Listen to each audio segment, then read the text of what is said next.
দেখেছেন বন্ধুগণ, আমার দিদি মাংস খাওয়া হয়ে গেছে, এটা খাসির মাংসের হাড় চিবোচ্ছে, কিন্তু হাড়টা ভাঙতে পারছে না। ও দেখেন না, হাতে সাঁড়াশি নিয়ে নিয়েছে, এবার সাঁড়াশি দিয়ে মাংসের হাড়টাকে ভেঙে ভেঙে চিবুই চিবুই খাবে।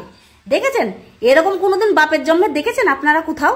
তা আমার দিদি এমন রাক্ষস, হাড় সাঁড়াশি দিয়ে ভেঙে ভেঙে চিবুছে, হাড়ের মায়াটাও ছাড়তে পারছে না, হাড়টাকে বলতে চাবিয়েই ছাড়বে, তা সাঁড়াশি দিয়ে এই হাড়টাকে ভেঙে ভেঙে খাওয়ার চেষ্টা করছে। দেখেন, আপনারা দেখেন, দেখে অবশ্যই আপনারা লাইক করবেন আর অবশ্যই কমেন্টে জানাবেন যে এরকম আপনারা কোথাও দেখেছেন কিনা। যারা হাড় খাসি মাংস হাড় খেতে ভালোবাসেন তারা যদি দেখেন যে না হাড়টা ভাঙতে পারছি না, তাহলে অবশ্যই সাঁড়াশি নাই নুরাদি ভেঙে ছেঁচে ভালো করে খাবেন।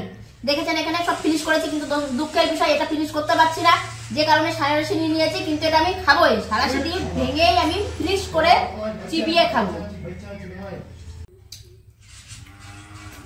দেখতে পাচ্ছেন বন্ধুরা, এই দেখুন আমি সাঁড়াশি দিয়ে খাসির হাড় ভেঙে নিয়েছি, নিয়ে এখন খাচ্ছি। এটা পুরো ফিনিশ করছি আর এটা ফিনিশ করব। পুরো ভিডিওটা দেখার জন্য ধন্যবাদ। লাইক কমেন্ট শেয়ার অবশ্যই করে দেবেন। এই দেখুন অর্ধেক হয়ে গেছে, পুরোটাই খাবো, কারণ আমি হাড় খুব ভালোবাসি। বেশি বেশি করে শেয়ার করে দেবেন।